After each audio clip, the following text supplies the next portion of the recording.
Hi everyone. Today we are going to discuss about cost sheet. As a cost sheet ante it is a statement of cost which shows various components of total cost of a product. Ante cost sheet anadi it is a statement of cost anamata. It shows various components of total cost of a product. Oka product sambandhinchina various cost lannitini kuda oka statement lo manam చూపించగలగాలి. ఇలా చూపించినప్పుడు అందులో ఆ cost total cost అన్నాం. ఈ total కాస్ట్లో directly related కాస్ట్లు ఉంటాయి, అలాగే ఇండైరెక్ట్లీ రిలేటెడ్ కాస్ట్లు ఉంటాయి.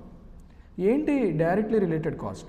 ఈ directly related cost nothing but direct cost with regard to materials, wages and expenses.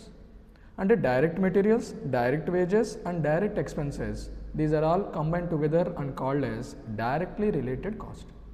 When comes to indirectly related cost, వీటన్నిటిని సింపుల్గా ఓవర్ హెడ్స్ అని అంటాం. ఈ ఓవర్ హెడ్స్ని మళ్ళా 3 పార్ట్స్గా డివైడ్ చేయడం జరిగింది. ఒకటి factory overheads, office and administration overheads, selling and distribution overheads. ఈ ఫ్యాక్టరీ ఓవర్ హెడ్స్ అంటే ఎగ్జాంపుల్ పవర్ అండ్ ఫ్యూయల్, అంటే loose tools, depreciation of plant and machinery, ఇవన్నీ కూడా వేరియస్ ఫ్యాక్టరీ ఓవర్ హెడ్స్ అనమాట.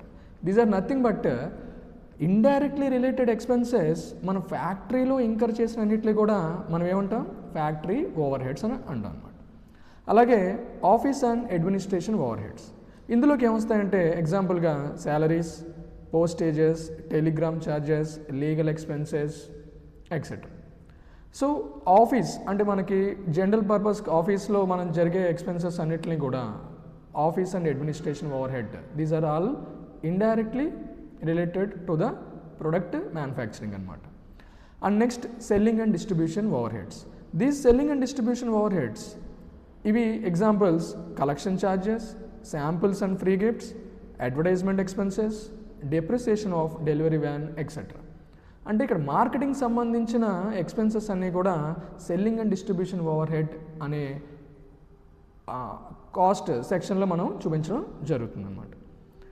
ఇప్పుడు మన cost షీట్లో ఈ ఇండైరెక్ట్ ఎక్స్పెన్సెస్ అన్నింటినీ కూడా డిఫరెంట్ ప్లేసెస్లో మనం రిప్రజెంట్ చేయాలి, చూపించాలన్నమాట. అండ్ నెక్స్ట్ డైరెక్ట్లీ రిలేటెడ్ కాస్ట్లో మెటీరియల్స్ని మనం సపరేట్గా అర్థం చేసుకోవాలి. ఈ మెటీరియల్స్ అనేవి raw materials, working progress and finished goods. అంటే ప్రొడక్షన్ జరిగినప్పుడు కంప్లీట్ రా మెటీరియల్స్ ఏదైతే కొన్నామో అది కంప్లీట్గా ఫినిష్డ్ గూడ్గా కన్వర్ట్ అవ్వదు. At the time of manufacturing situation అంటే కంప్లీట్ కొన్నదంతా కూడా ఫినిష్డ్ గూడ్గా కన్వర్ట్ అవ్వదు. And at the same time finished గూడ్గా కన్వర్ట్ అయిందంతా కూడా సేల్కి వెళ్ళదు. అంటే డిఫరెంట్ స్టేజెస్ ఆఫ్ మ్యానుఫ్యాక్చరింగ్లో కొంత ఫినిష్డ్ గూడ్స్ లెవెల్లో, కొంత వర్కింగ్ ప్రోగ్రెస్ లెవెల్లో, and at the same time కొంత రా మెటీరియల్స్ లెవెల్లోనే స్టాక్ ఉండిపోవడం జరుగుతుంది. సో డిఫరెంట్ లెవెల్స్లో ఉన్న స్టాక్ని కూడా మనం ఈ కాస్ట్ షీట్లో రిప్రజెంట్ చేయాలి. సో ఏంటివి? Similarly for materials also direct materials consumed. Here direct materials means రా materials consumed should be taken into consideration. ఎలా వస్తుంది రా మెటీరియల్స్ అంటే? ఈ రా మెటీరియల్స్ కన్స్యూమ్డ్ డైరెక్ట్గా మనం కొన్న రా మెటీరియల్స్ని యాస్టీస్గా తీసుకుంటామని చెప్పట్లా. డైరెక్ట్ మెటీరియల్స్ దట్ ఈస్ రా materials consumed should be taken into consideration. Consumption అనేది ఎలా వస్తుంది? Opening stock of raw materials and next purchases of raw materials during the period. ఓకేనా?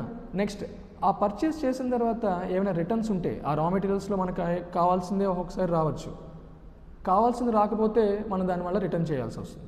అప్పుడు ఏం చేయాలి? ఆ పర్చేజెస్ ఆఫ్ రా మెటీరియల్స్లోంచి రిటర్న్స్ తీసేయడం అనేది జరగాలి. ఎందుకని మనం ఏదైతే కొన్నామో అది మళ్ళీ తిరిగి మనకి క్రెడిటార్కి, సప్లయర్కి తిరిగి వెనక్కి పంపించేస్తాం. కాబట్టి ఆ పర్చేజెస్ నుంచి పర్చేజ్ రిటర్న్స్ అనేది డిడక్షన్ చేసి చూపించాలి. And at the same time ఆ సప్లయర్ దగ్గర నుంచి మన ఫ్యాక్టరీ దగ్గర తీసుకురావడానికి some inward charges, nothing but carriage inwards, ఇలాంటి ఛార్జెస్ అన్ని ఇంకర్ చేయడం జరుగుతుంది. These are also to be added to our stock of raw materials అనమాట. అలాగా opening stock of raw materials, దానికి purchases of raw materials during the period, అందులో returns ఏమైనా ఉంటే అవి తీసేసి, నెక్స్ట్ క్యారేజ్ ఇన్వర్ట్స్ ఉంటే అవి యాడ్ చేసి, అందులోంచి టోటల్గా వచ్చిన అమౌంట్లోంచి closing stock of raw materials కూడా మీరు డిడక్షన్ చేసిన తర్వాత ఏదైతే వాల్యూ మనకు వస్తుందో it is called as raw materials consumed. This must be taken into consideration while preparing of cost sheet. Similarly, next మెటీరియల్స్లో నెక్స్ట్ స్టేజ్ ఆఫ్ మెటీరియల్స్ ఏంటంటే working progress. This is what ఆ materials during the ప్రాసెస్లో ఉన్నాయని indication అనమాట. అంటే అది రా materials కాదు, అలా అని చెప్పి ఫినిష్డ్ గూడ్స్ కాదు. So at the middle of the స్టేజ్లో ఉన్న రా మెటీరియల్స్ని మనం ఏమంటాం, వర్కింగ్ ప్రోగ్రెస్ అని చెప్పడం జరుగుతుంది. So now cost sheet is explained as follows. మనకు కావాల్సిన కాస్ట్ షీట్ సంబంధించిన ఏవేంటి ఓవర్ హెడ్స్ కానీ మెటీరియల్స్లో డిఫరెంట్ కాంపోనెంట్స్ పార్ట్స్ కానీ మనం ఎక్కడెక్కడ ఇన్పుట్ చేయాలి అన్నది మనం డిస్కస్ చేసాం. కాబట్టి ఇప్పుడు డైరెక్ట్ కాస్ట్ షీట్లో ఆ ఓవర్ హెడ్స్ని ఏ ప్లేస్లో మనం డిస్క్లోజ్ చేయాలి and at the same time మెటీరియల్స్ని కూడా, అంటే different stages of materials, raw material stage ఉన్నప్పుడు ఏ స్టెప్లో మనం దాన్ని చూపించాలి, వర్కింగ్ ప్రోగ్రెస్ ఉన్నప్పుడు ఏ స్టెప్లో దాన్ని చూపించాలి, అలాగే ఫినిష్డ్ గూడ్స్ కింద వచ్చినప్పుడు దాన్ని ఏ స్టెప్లో మనం చూపించాలన్నది ఇప్పుడు కాస్ట్ షీట్లో రిప్రజెంట్ చేసి ఎక్స్ప్లెయిన్ చేసుకోం. ఫస్ట్ స్టెప్లో ప్రైమ్ కాస్ట్ని మనం క్యాలిక్యులేట్ చేయాలి. ఈ ప్రైమ్ కాస్ట్ ఎలా వస్తుందంటే రా మెటీరియల్స్ కన్స్యూమ్డ్కి డైరెక్ట్ వేజెస్, డైరెక్ట్ ఎక్స్పెన్సెస్ ఈ రెండు యాడ్ చేస్తే మనకేమొస్తుంది, prime cost. This prime cost is the step 1 under cost sheet. అలా ప్రైమ్ కాస్ట్ ఏదైతే వచ్చిందో దానికి మనం first stage of overhead, అంటే ఓవర్ హెడ్స్లో మనం డిఫరెంట్ ఓవర్ హెడ్స్లో ఫస్ట్ మనం ఏం డిస్కస్ చేసాం, ఫ్యాక్టరీ ఓవర్ హెడ్స్ గురించి మాట్లాడాం. That factory overheads must be added to prime cost for getting the second step. ఇందులో ఫ్యాక్టరీ ఓవర్ హెడ్స్కి ఫ్యాక్టరీ ఓవర్ హెడ్స్ అన్నాం. అంటే ఇప్పుడు ఈ ఓవర్ హెడ్స్ అన్నీ ఎక్కడ ఇంకర్ అవుతున్నాయి, ఫ్యాక్టరీలో ఇంకర్ అవుతున్నాయి. సో ఈ స్టేజ్లోనే మనం వర్కింగ్ ప్రోగ్రెస్ని కూడా డిస్క్లోజ్ చేయాల్సిన అవసరం ఉంటుందన్నమాట. సో ఈ వర్కింగ్ ప్రోగ్రెస్, ఈ ఫ్యాక్టరీ ఓవర్ హెడ్స్తో పాటు మనం working progress, opening working progress దానికి యాడ్ చేసి అలాగే క్లోజింగ్ వర్కింగ్ ప్రోగ్రెస్ని మనం అందులో డిడక్షన్ చేసి ఈ క్రమంలో ఏమైనా సేల్ ఆఫ్ స్క్రాప్, అంటే స్క్రాప్ని మీరు సేల్ చేస్తే ఏమైనా రెవెన్యూ జనరేట్ అయితే ఆ రెవెన్యూ అన్నది మనకు వచ్చే కాస్ట్ నుంచి దాన్ని మనం డిడక్షన్ చేసి చూపించాలన్నమాట. So finally for getting the second step, the prime కాస్ట్కి ఫ్యాక్టరీ ఓవర్ హెడ్స్ని, ఓపెనింగ్ వర్కింగ్ ప్రోగ్రెస్ని రెండు యాడ్ చేసి క్లోజింగ్ వర్కింగ్ ప్రోగ్రెస్ని, సేల్ ఆఫ్ స్క్రాప్ని డిడక్షన్ చేస్తే మనకేమొస్తుందంటే factory cost or works cost. This is step 2 under cost sheet. అలా మనకి ఫ్యాక్టరీ కాస్ట్ ఆర్ వర్క్స్ కాస్ట్కి సెకండ్ ఓవర్ హెడ్ ఏంటో, second overhead office and administration overhead. This office and administration overhead on adding to factory cost or works cost gives our third step of cost sheet, that is nothing but cost of production.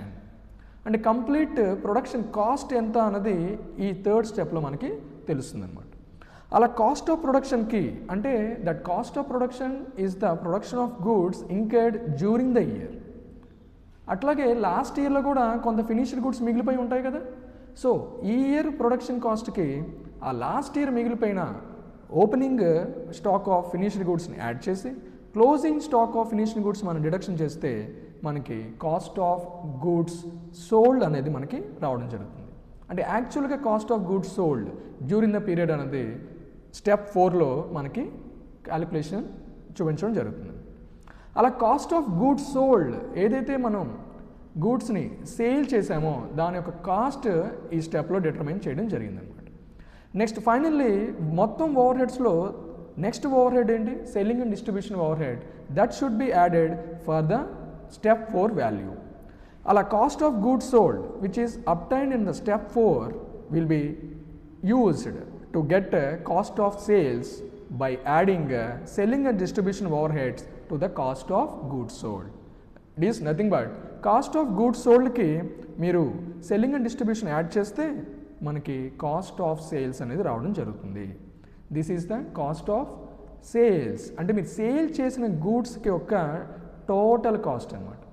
మరి ఇక్కడ selling and distribution over heads చాలా incur చేసి ఉండొచ్చు, అయినా మీరు ఎన్ని goods అయితే sale చేశారో ఆ గూడ్స్కి మాత్రమే ఈ selling and distribution over heads మనం యాడ్ చేయడం, దానికి సంబంధించిన కాస్ట్ మాత్రమే మనం ఇక్కడ కన్సిడరేషన్లో తీసుకోవాలన్నమాట. అలాగే టోటల్ కాస్ట్ ఆఫ్ సేల్స్ మనకి స్టెప్ 5లో రావడం జరుగుతుంది. Step 5 represents the cost of sales which is obtained by adding of selling and distribution overheads to the step 4 value, that is nothing but cost of goods sold.